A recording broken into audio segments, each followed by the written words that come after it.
you able to record the meeting? Sue is doing that, and she Okay, will good. provide. She's going to take care of all that stuff for us. Yeah. All right, good. Awesome. Yeah. We'll have to talk about who will do it for future meetings, but definitely Okay. today. All right, great.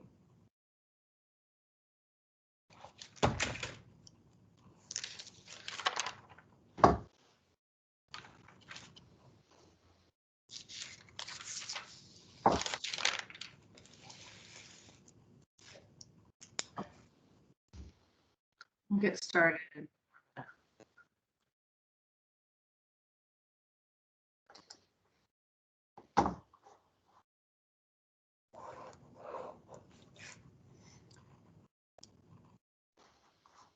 Erica, did you hear from everybody from the council that's officially on the subcommittee, if they're all here coming? So Joe Segali is here. You and I are here.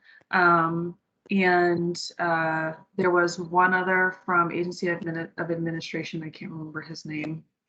And then I'm not sure who the ACCD rep is. We'll have to just double check. I see Chad Farrell is on, and he's the AOA. Chad. Hey.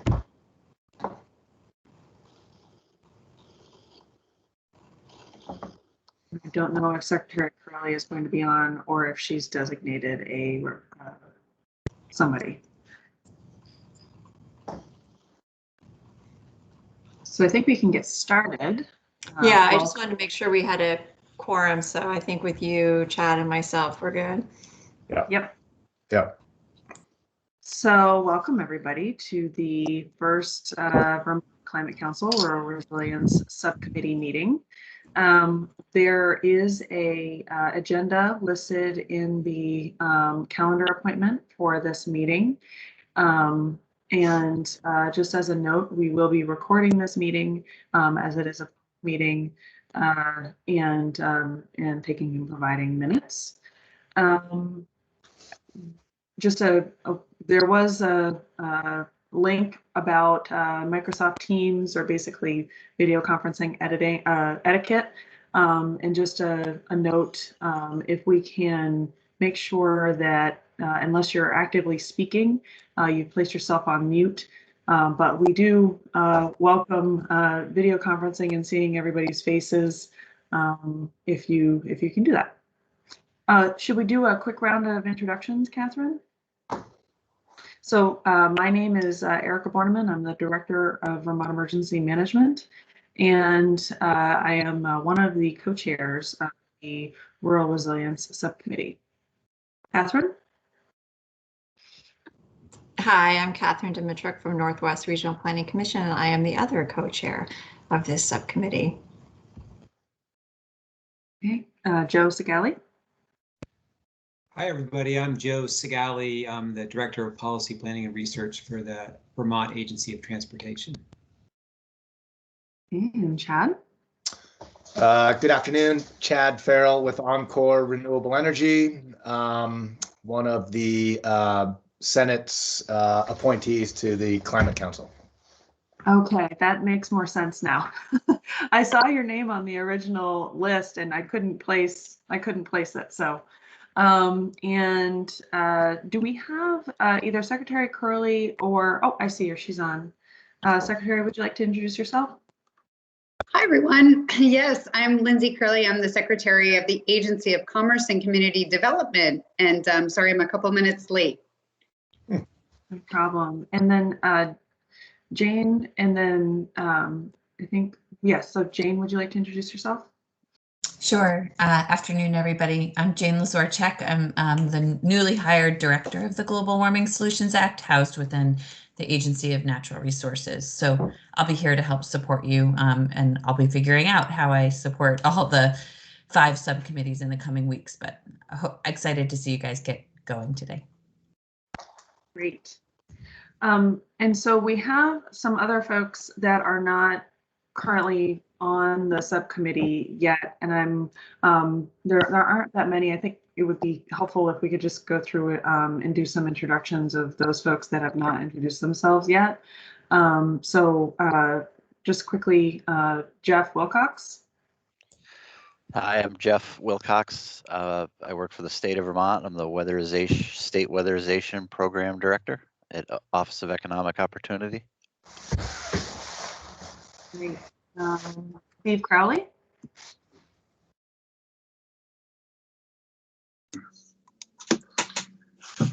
Hi, everybody. Thanks. I'm just here as an observer. I represent Vermont Sierra Club. Thank you. Leah. No last name, just Leah. Oh, sorry. I'm just listening in. Okay, thanks. And then Jeff Forward. Hello, I'm Jeff Forward. I am interested in the work of the Climate Council and then wanted to see exactly what this subcommittee was going to be doing. Okay, great. Cheryl Hogan.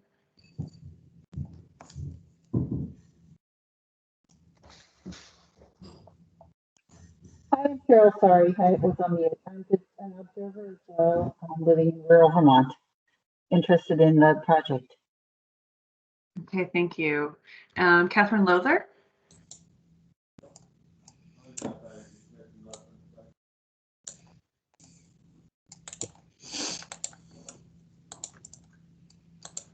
Okay, and then Bill LaBerge.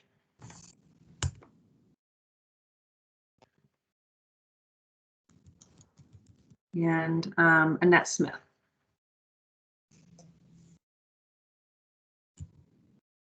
Okay. So I think we have a number of folks that are members of the public that are joining us, and that's great. We won't do that every time because it could get unwieldy, but I thought we would just make sure that we knew who was on the call for the first meeting. So this is, excuse me, you had, I was trying to unmute. This is Annette Smith with Vermonters for a Clean Environment. I'm trying to understand what each of the different committees is doing. I may be unique in that I don't think I've missed a single Climate Council or subcommittee meeting yet, and it's very helpful at this stage to understand what the purpose of each subcommittee is. So thank you very much for your work. Okay, great. Thanks for joining us. Okay, so let's do a quick overview of the agenda and we can get into discussion. We just did introductions, and we will review the subcommittee charge and scope as defined in the Global Warming Solutions Act. That will be a charge that has been developed by the steering committee, and I plan on sharing that. I think it's when I share my screen, I think it would be good for us to go through that and have some discussion about that as to look at any proposed revisions. And then we will discuss the list of subcommittee members that has been provided to us by Jane, as well as identify any necessary subcommittee member roles and responsibilities. Then we'll talk about subcommittee meeting logistics. One of those items will be administrative support. Another of those items will be when our next meeting should be, since we will need to meet shortly after the next Climate Council meeting on Monday, I believe. And then set the agenda for the next meeting. And then we will have time for public comment at the end. Any questions on the agenda from the subcommittee members or support folks? Jane, I know you had your hand up there for a minute. Oh, yeah. Sorry, I just wanted to highlight as you were going through who was commenting on at the beginning that you have 5 state staffers to support you. And I saw that Jens Hilke cannot join, and we'll be rethinking if there's an additional role of somebody else who could do what he was going to bring to the committee. And then I just noted that many of the others aren't here. So I'll just pay attention to make sure and follow up that they are in fact able to support this subcommittee going forward. And because I think that's important knowledge for you all to have, especially as you think about further refining your membership with the nominees that come in front of you. Great. Any amendments to the agenda needed or clarifications on the agenda from the subcommittee members? I think it could be helpful if Jane could just review verbally the new process for appointing subcommittee members, which was different than we assumed going into when we first set the date and agenda for this meeting. Yeah, why don't we go right into that as a part of the next agenda item? Sure. Or So I'm sorry, Jane- did I take that out of order? Are we doing the charge first? Why don't what? So should we let's just do the charge, and then we'll when we start talking about subcommittee members in that process, we'll hand it over to Jane to give us an update on that. Yeah, sounds good. Perfect. I'm going to share my screen and so that folks can see the subcommittee descriptions and major milestones for the Rural Resilience and Adaptation Subcommittee. Let me just sure I can create the screen here. Okay, can folks see that? And they have to go up a little bit. Yep. Have committee members had a chance to take a look through this and read through it at all? Yes. Yes. Okay, and I'm not going to read through it verbatim, just because that would be not a good use of our time. But do folks have any suggestions or clarifications or revisions that we think should be made, or do we think that our charge is relatively clear?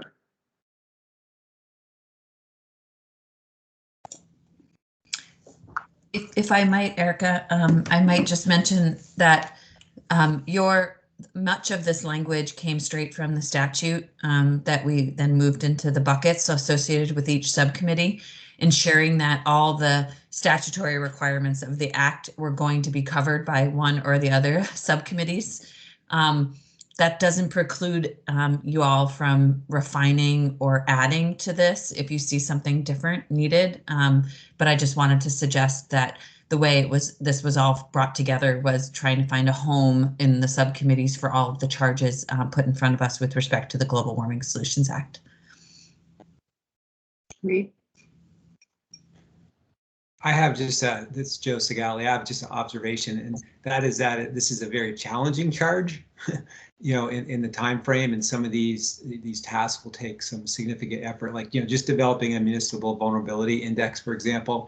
I know there was a little bit of work done with that, like ACCD did some work developing an index when they did their Vermont Economic Resilience Initiative, and maybe that's a starting point, for example, and there's some other stuff. But I'm just curious, is the idea that this is being done by those 4 or 5 staff people that are identified, that they'll, like, we'd say, okay, go for it, go out there and look at what's available, and then come back with some ideas. What's the, you know, sort of just practically speaking, how do we get these things done? Yeah. So you'll have support from A&R staff, well, not just A&R staff, sorry, agency staff broadly. And that staff will be intended to provide you both technical expertise, like doing some work, as well as administrative roles. And as you get to that later in the agenda, you can consider that. But you will also have contractual services. We had an RFI out for that sort of got at what were like 8 fundamental questions around the services and data that we'll need to gather with respect to the Act. And so the idea is in the next few few weeks, well, the next week we'll have 1 to 3 to 4 RFPs out for contractual technical services, who will then, you'll see in the milestones when you get down to that, what will be asked is that you guys as subcommittee members prioritize what are the technical services you're going to need these contractors to do for you. And there's modeling, you know, economic analysis and other things. So no, you are not responsible for developing the municipal index, but if that's a high priority of this group, then that'll be put forward for the contractual services to assist with you.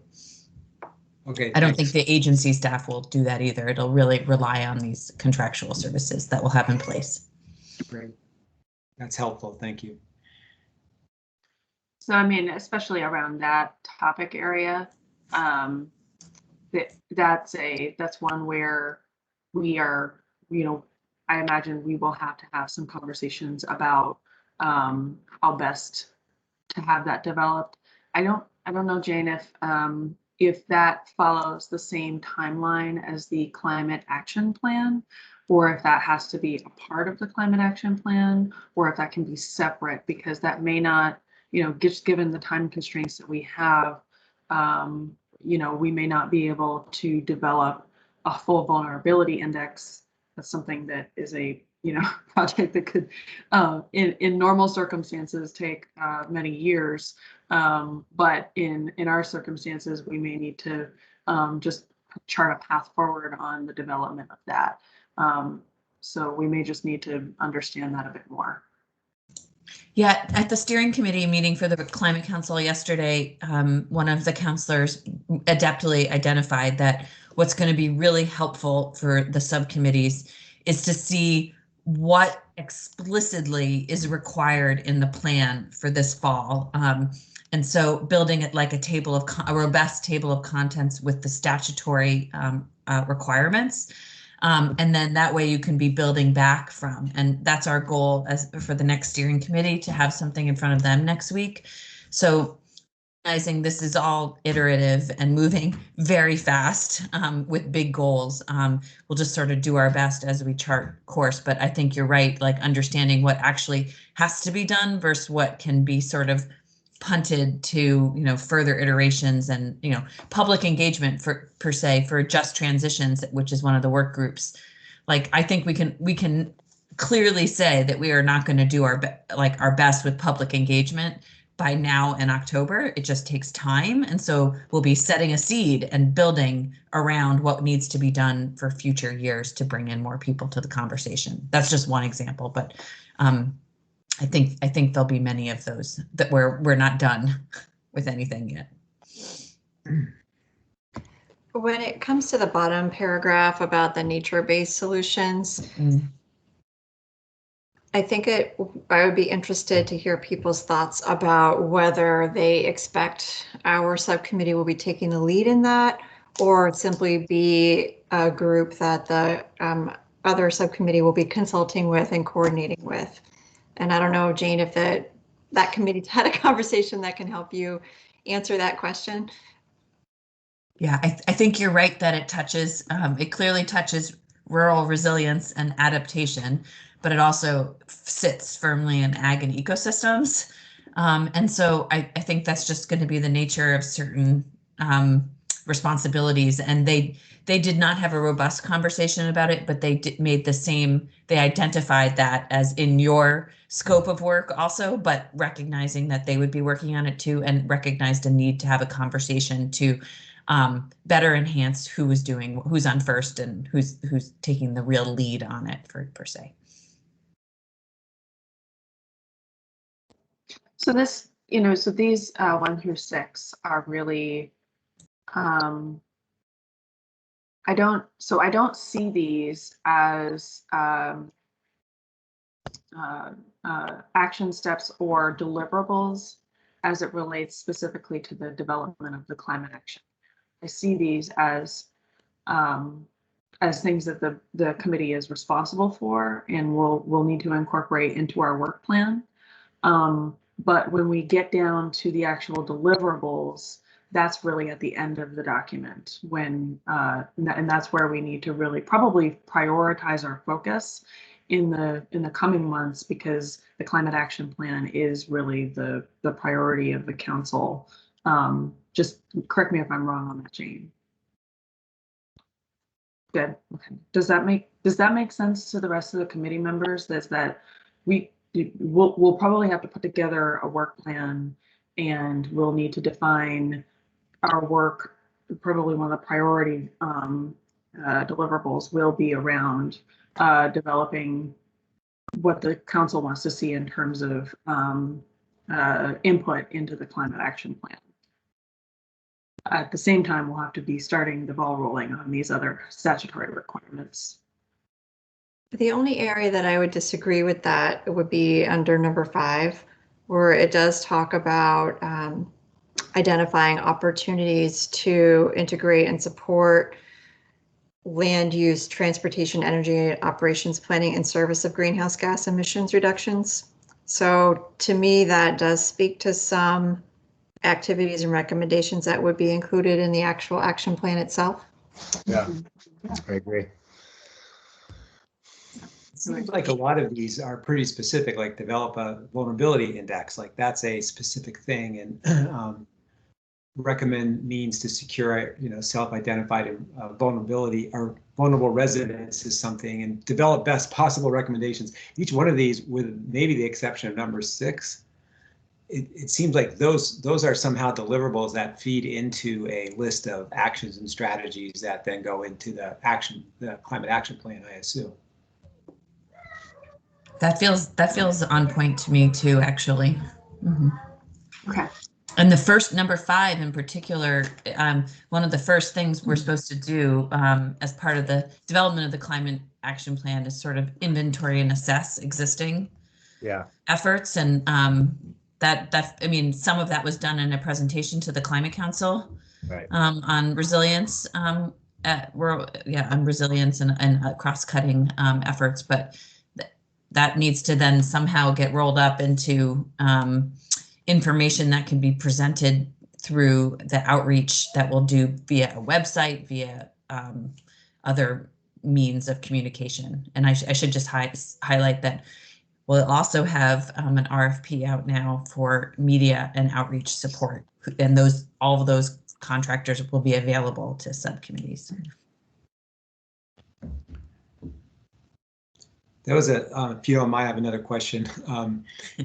It might sort of overflow to the end of this document, but it's like, what is this committee's role in public outreach? Are we having separate meetings on the topic of resilience in rural communities, or is that all wrapped into some other, joint public meeting about everything? I don't have an answer for that yet. Yeah. Okay, so specific to the charge and of the subcommittee, we've had a lot of good discussion about clarifying, but do we need to make any revisions to the charge that anybody sees? Thank you. I did not see any revisions that I thought were necessary, but would be happy to hear from others if they had some.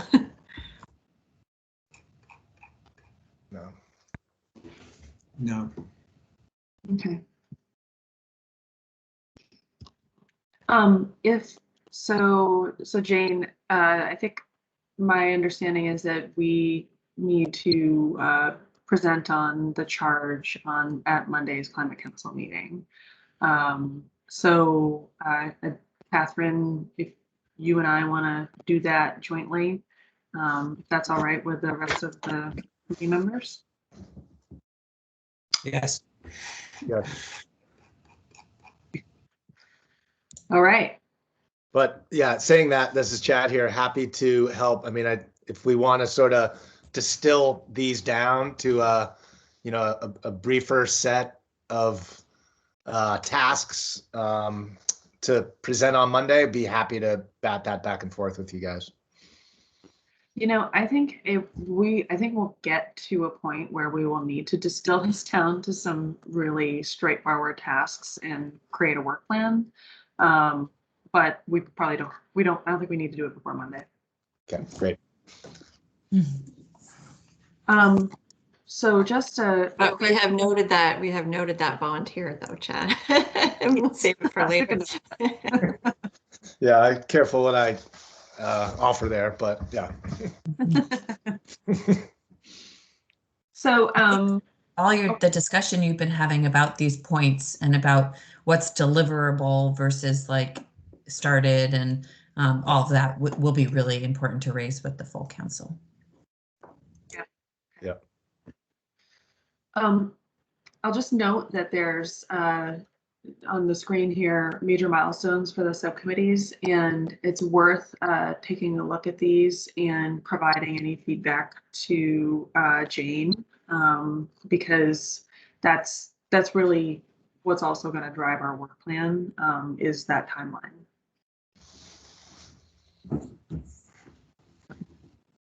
Are we ready to move on to the subcommittee member portion of our agenda?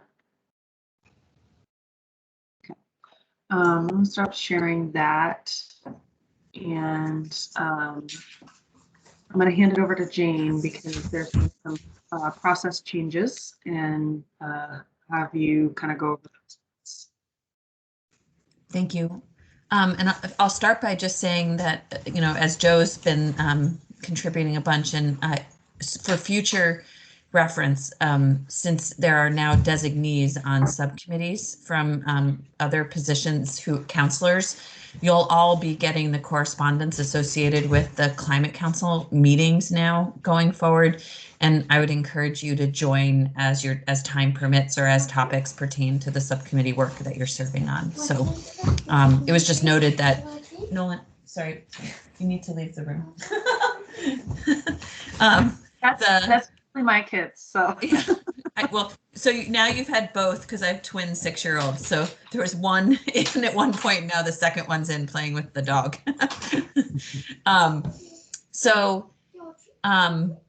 Okay, subcommittee membership.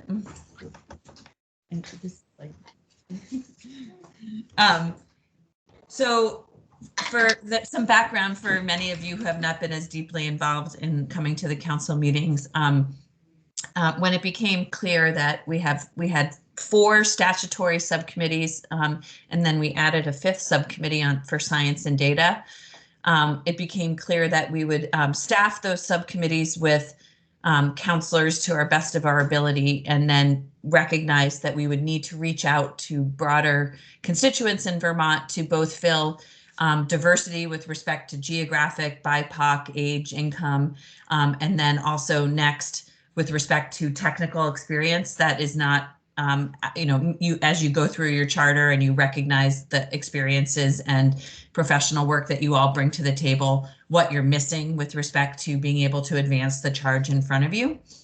So at first we did a targeted survey that counselors sent out to their own networks and or just simply nominated.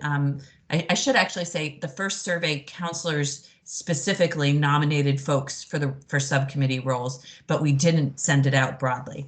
So we got roughly 95 nominations from counselors. And then it became clear that we still hadn't really done a good job of engaging with the public more broadly and casting a net farther to try to get participation in what is really going to be the workhorse of the climate action plan, the subcommittees. And so we did another survey last week that was open for the week. Counselors as well as communication staff for organizations and elsewhere cast a broader net for the general public to nominate themselves or people they saw as having particular expertise to staff subcommittees. We got back 255 nominations at this point to serve on the 5 subcommittees. And I'll say again that the subcommittees are currently staffed with 5 council members each. The ideal composition we've been thinking is 8 to 10 people as members on the subcommittee. So we're not looking for a whole lot more people, but we actually now have 350 nominations to sift through and sort for these limited numbers of membership seats on subcommittees. That's not to say that all of these folks can't be involved in some way. We've been talking about concentric circles for involvement in the subcommittee work and the council more broadly. So if folks are not nominated to serve on a subcommittee as a full member, there'll also be targeted stakeholder outreach, as well as correspondence and interested citizens who can be part of the emails and correspondence associated with all 5 subcommittees or a specific subcommittee of interest, so that they can see agendas and participate as they see fit in the public comment period. And so, recognizing that we asked you all to come together this week to finalize your membership, it seemed almost impossible for you guys to get together for an hour and sort through 350 people and try to appoint 3 to 5 folks to now join your committee. And so we had some internal conversations, Secretary Moore, Secretary Young, and myself, and then more recently with the steering committee of the Climate Council to propose a process to you all for nominations. And so I have gone through and meticulously read the relevant experience now at this point of all of the nominations. And if people did not self-select their preference for a subcommittee, I made a professional judgment call and put them either and proposed them for a specific subcommittee based on their affiliations and relevant experience. That's not to say that you all have all 350 names in raw data, and you should and could look at all of those. But now what will happen is you will get a specific spreadsheet with the subset of those 350 people who either said that they wanted to be part of the Rural Resilience Committee, or based on their experience, their life experience, I put them in your subcommittee as the best place for them to sit. And in many cases, I assigned people to 2 subcommittees because they seemed like they could do a couple. And so you'll have a specific sheet with the nominees' information, their geographic location. Our facilitator is also mapping representation on the subcommittees now so that you can see where people come from and try to pick people varied around the state. And then their relevant experience. And you'll get those maybe 50 people now that were right for your subcommittee, around that number. The cross-sector mitigation might have more like 100 because there's a lot of people who wanted to be on that one. But for you, there'll probably be about 50, and you'll get it in a Google form. And that will come to you tomorrow with a very simplistic ranking tool of 1, 2, and 3, 3 being highest and best fitting for your committee and 1 being lowest, and some specific criteria on how you should evaluate folks. So again, referencing technical expertise that's missing from your committee in order for you to do your job, and then 2, diversity, whether it's geographic, economic, or BIPOC diversity. And so you'll have that criteria, you'll have a ranking tool. Hopefully you can do a very cursory run down the list of the folks, click on high, medium, low, and then CBI, our facilitator, will process that information on Monday. Your group will get a consensus document of the highest and best candidates that you all agreed on. And remembering that it's just a directional document, it's not decisive in any way. And then you'll come back together next week, hopefully with an even smaller set of nominees for you to discuss and consider, with the goal of next Friday, the 26th, recommending a suite of nominees that up to the full council to appoint to your subcommittee. So hopefully it'll be a fast exercise for you to do over the weekend, likely. And then by Monday, you'll have some information back to digest. And I still imagine, as we've talked this through with other subcommittees now, many of these nominees, I suspect, have no idea that they've been nominated. And so there's this level of ground truthing. The people that come back to you with high, you may find out that 20 people come back high, but only 2 actually have the time that it takes to serve on a subcommittee in a meaningful way. So I suspect you'll want to suss out the 2 or 3 people for each of you to do some due diligence with and figure out if they actually want to be on the subcommittee and work with us.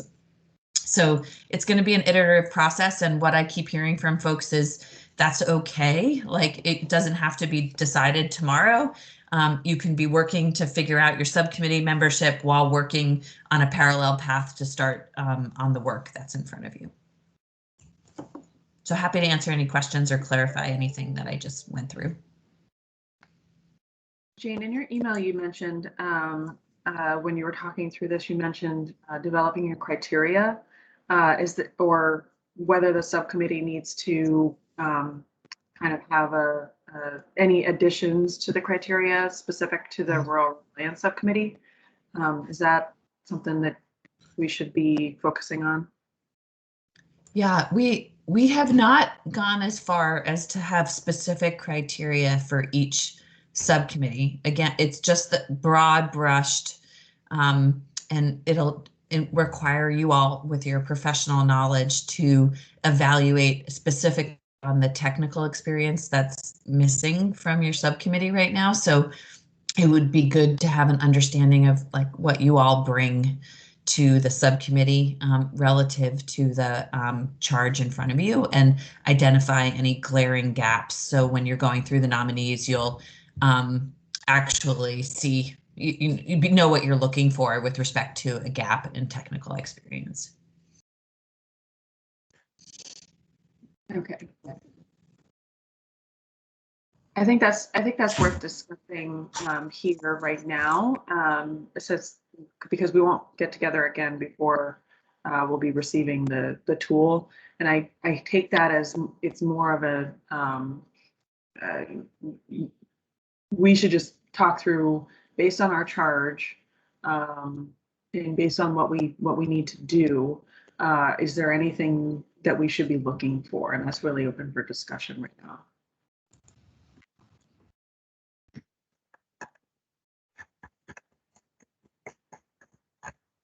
So we've got transportation infrastructure represented.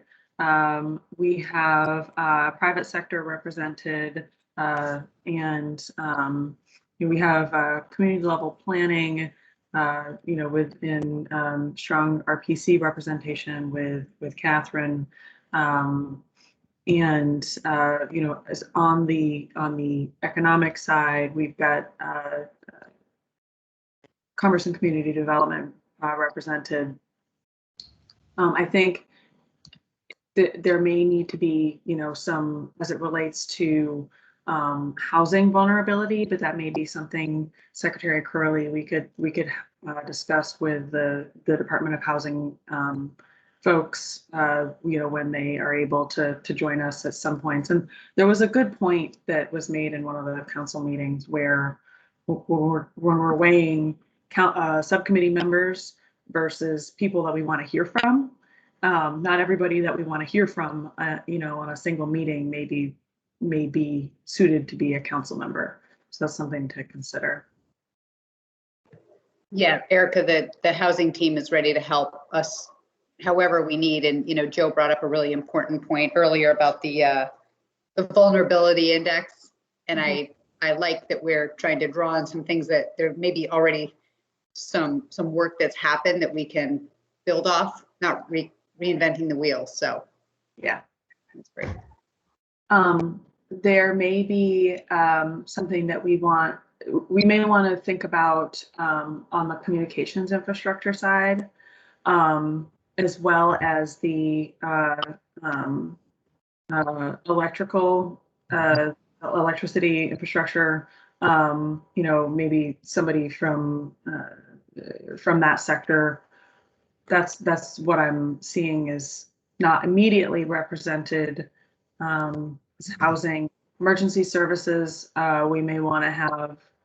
I didn't see a lot of nominations from emergency services, but that may also be something that we can ask them to provide input versus being a council member. Mm-hmm. And we do have Anne Margolis from the Department of Public Service who will be able to participate from a state staff perspective, which will be helpful. Yeah. Mm-hmm. I was thinking too about, I know Catherine is, covering sort of local and regional, but somebody that is also maybe at the municipal level. Mm-hmm. Yeah. Yeah, I don't disagree with that, Joe. Especially, I'm looking through the nominations. There were quite a number of people who were municipal officials or serving on their municipal energy committees and bringing other knowledge as well. And I think that could be a good perspective to have on our committee. Yeah, because it seems like a lot of the charge here is focused at the local level. There's uses the word communities and municipalities and that sort of thing. So it seems kind of focused at that level. Mm-hmm. And looking at geographic distribution, I would add that I'll be especially keen on paying attention to the Northeast Kingdom, just because when I was appointed as a rural representative on the council, I heard from people who were surprised that there were nobody from the kingdom actually on the council itself.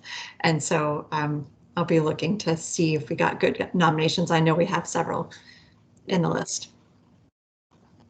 I live close enough to the kingdom. Close enough doesn't cut it. I know. I know. I'm only on the doorstep.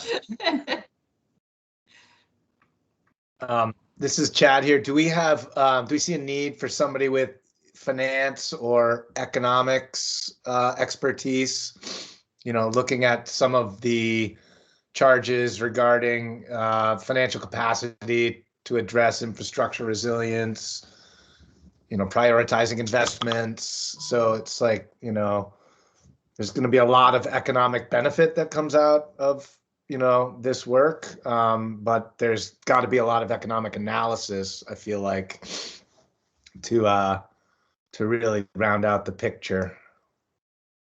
Yeah, I mean, and especially when we talk about, a lot of times when we're talking about rural resilience, in the context of climate change, we're talking about the ability to recover from a disaster, and disasters that are happening more frequently with more variability and increased severity with climate change. So that's an important piece of the ability to recover, is the financial stability of any given municipality. I was also wondering about, just on the sort of the human side, I don't know quite the right way to say it, but just, you know, it's also about the resilience of people. And so I don't know if there's somebody from Human Services. I mean, I saw Jared is one of the staff people from the Department of Health, but, you know, and I guess Sue Minter is kind of representing that perspective on the council itself. But just so that we're not just thinking about like natural systems or the built environment, there's definitely a human element to resilience. So I guess I'll be looking for that as well. Joe, I'd like to dig into that a little bit more, because I think it has to do with our charge. Because our charge, it's really easy when we talk about resilience to talk about certain socioeconomic factors and the human piece of resilience. And so, you know, that's something that we're going to have to discuss about how we want to incorporate that. It's not specified in our charge. We want to have that discussion about whether we want that to be specified in the charge or not. It broadens the scope of this committee, I think, significantly if we do, but it's something that we should discuss. And it may be something, I don't know, Jane, if that's something that we can even add later. Yeah, I think those kinds of these kinds of like important questions about relevance and how broad you want to go are ones that you should test on Monday, because that makes a lot of sense to me. The people component, I surely think of that when I think of what rural resilience means. Yeah, I think it means a lot of different things to a lot of people. So we want to be clear about that. I'll just comment that Jared and Jens are the two that I've heard that can't staff this committee. And so it sounds like it would be nice to get someone else from VDH. And he isn't able, all hands on deck for COVID. Right. So he really regretted not being able to join. And then I'll just say, I haven't seen, Rob Evans isn't here, but if you guys don't know Rob, he runs the River Corridor program. So River Management Program. So he will bring some great resilience perspective to the conversation.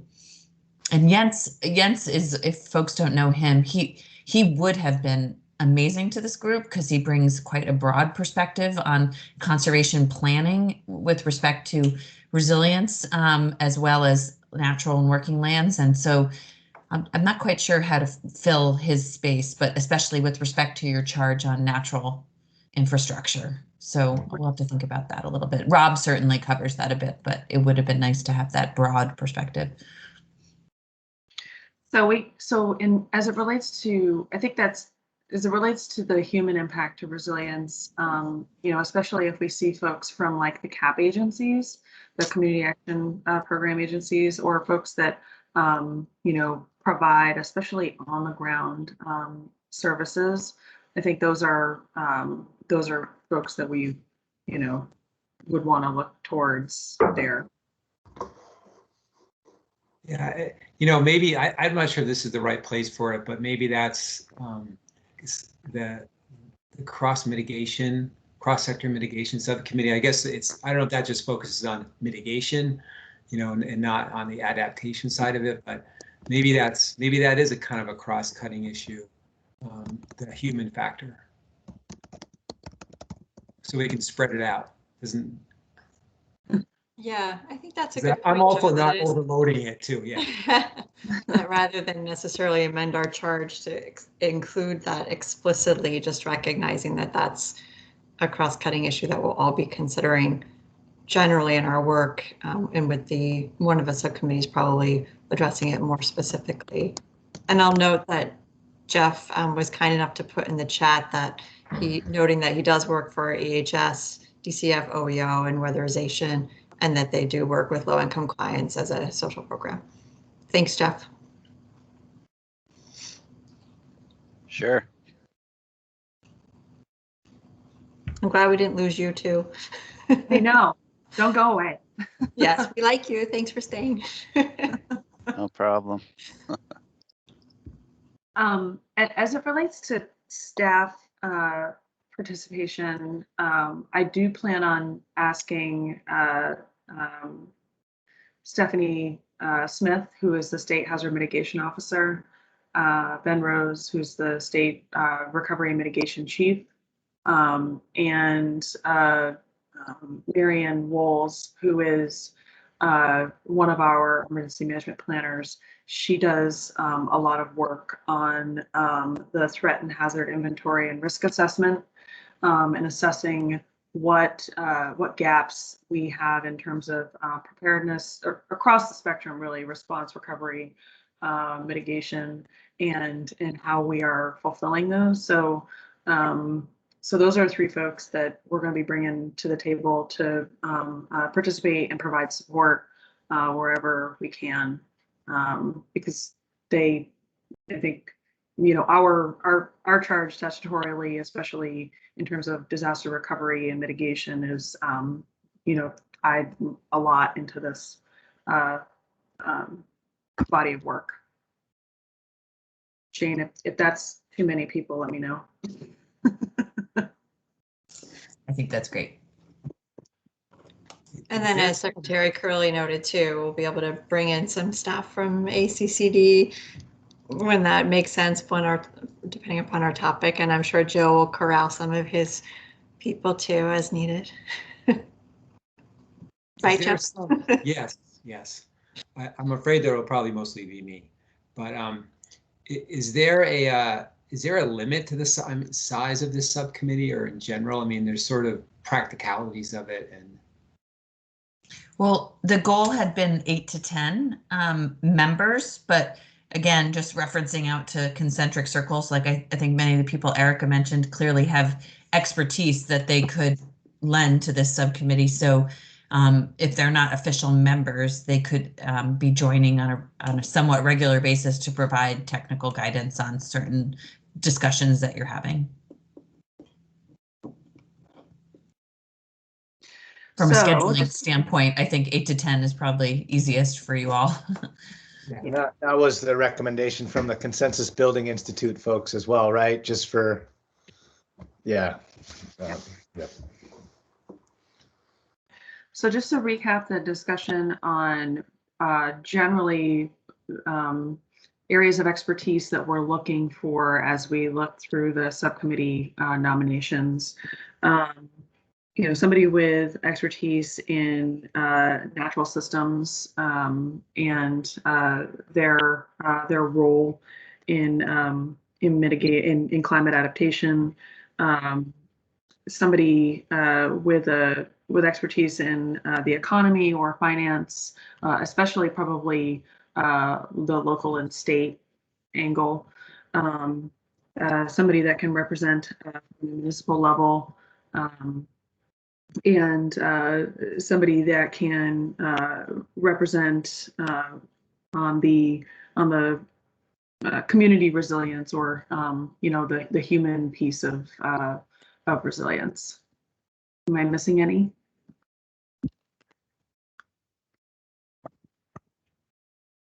Okay, any other things that we should be looking for as we look through our subcommittee nominations and are ranking them? Okay, so we will look forward to receiving the tool and the updated list tomorrow, and we will rank our nominations over the weekend and provide them by Monday, Jane? Okay, great. I'm assuming we don't need a motion or have to for any decisions made on that. I think we haven't added anybody yet. Let's move to necessary subcommittee member roles and responsibilities. And maybe this is probably too early to have this discussion because we haven't really assigned everybody. But I did want to talk about administrative support, Jane, and how we envision that happening, especially for like agenda development, minute taking, warning, that type of stuff. Yes. Okay. So I feel like this is like a moving target a little bit, but I will say that we have the help of Secretary Young's executive assistant, Melissa. She is more than happy to help format agendas for posting. The generation of the agenda should come from you all. And if you could use the template that we have, I can provide that to you. That's great. But if you just generate the list of topics, she's more than happy to format that for you all. And she will be you have to have agendas and the meeting times to her at 48 hours before the meeting, so she can have it posted at least 48 hours ahead of time. As far as minutes, for now, that's the responsibility of the subcommittee. And so the minutes have to be posted within 5 days after you meet. So those need to be provided again to Melissa, who will post those. Some subcommittees seem to be doing it on a rotational basis. It's especially, I'm sure, as Erica is noting, it's very challenging, the idea of taking minutes while facilitating. So however you handle that. I will say that A&R is hiring a program technician under me, and I expect very much that person will have an administrative component of their job to support subcommittees. But knowing how state government moves through the process of hiring, we haven't even posted the position yet. So we're still probably 6 weeks away from, at the minimum, of having somebody in that spot. So for now, minutes will fall to you all. One other comment I'll just say about facilitation is that we got our 5 proposals back for permanent facilitation or long-term facilitation for this process, which includes support and facilitation support for the subcommittees. So you'll have a consultant available to you to help facilitate meetings. And I have found that the consultant we've been working with to date has also been very helpful in drafting agendas and support in that capacity too. So we'll see as we progress from here with that. Okay. And I think, for the midterm, Sue's going to love me for offering her services, but for the near term, Sue Charbonneau, who's our assistant at VEM, is available to help. And absolutely.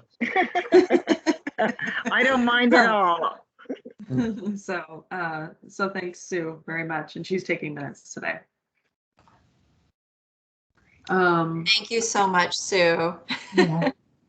Sue, or maybe Erica, you can put me in touch.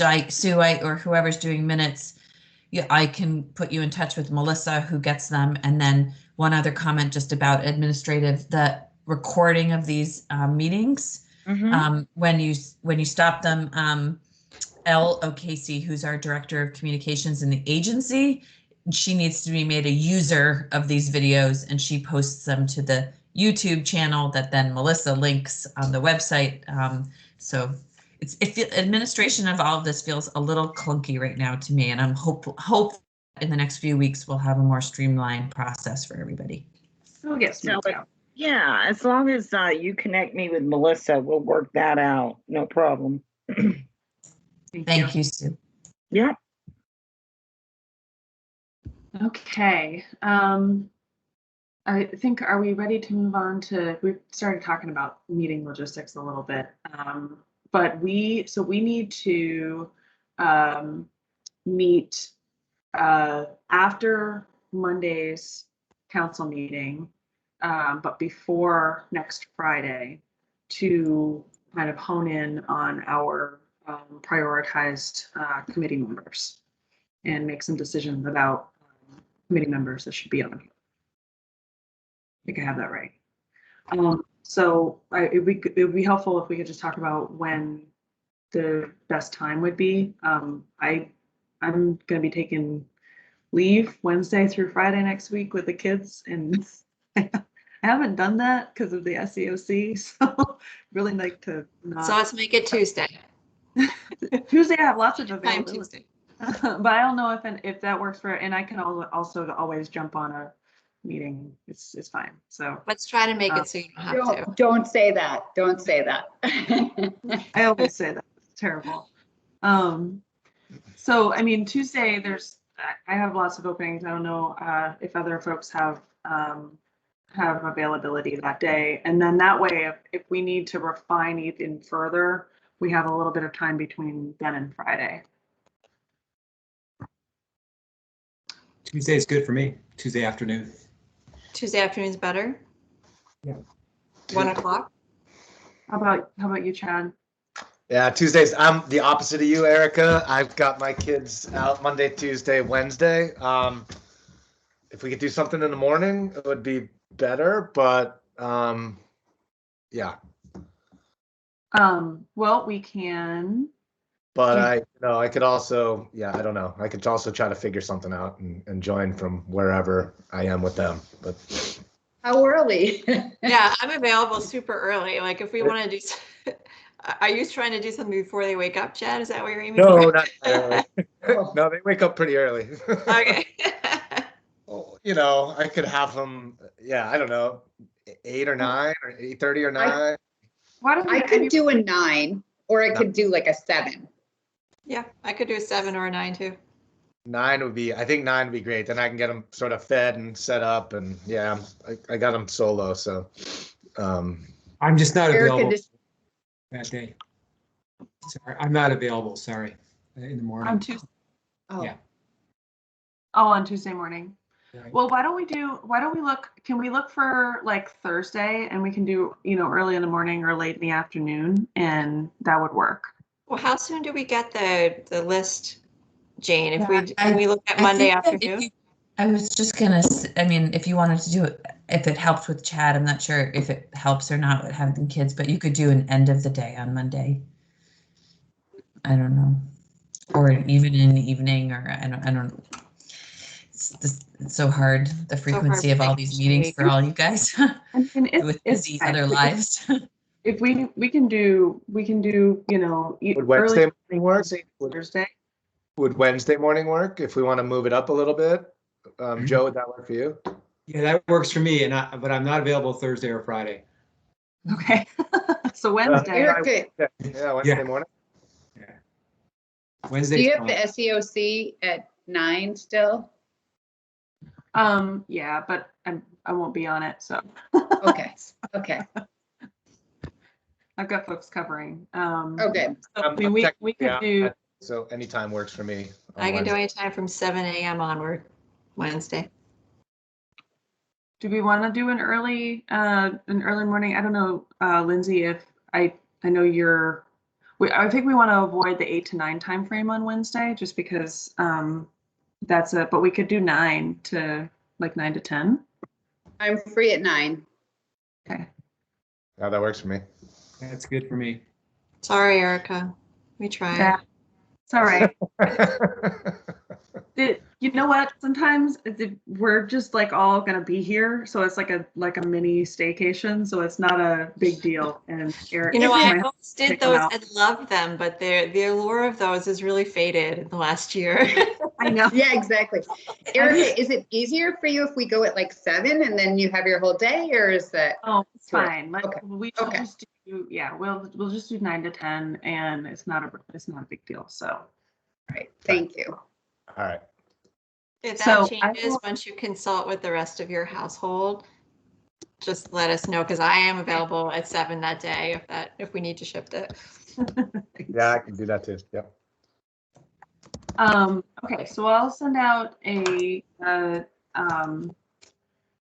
calendar invite along with the Teams meeting. Do we, in terms of agenda, do we want to just really focus the majority of our conversation around subcommittee members? And we need to, I assume we'll get some action steps, or at least, some next steps from the council meeting. So we'll probably just reserve some time on the agenda to talk about, next steps. That all sounds great. Anything else that needs to go on the agenda? Okay. We're up against 4 o'clock. Can we reserve 5 minutes over time for public comment? Sure. And I'll do a better job next time of. So we'd like to open it up for any members of the public that would like to comment at this point.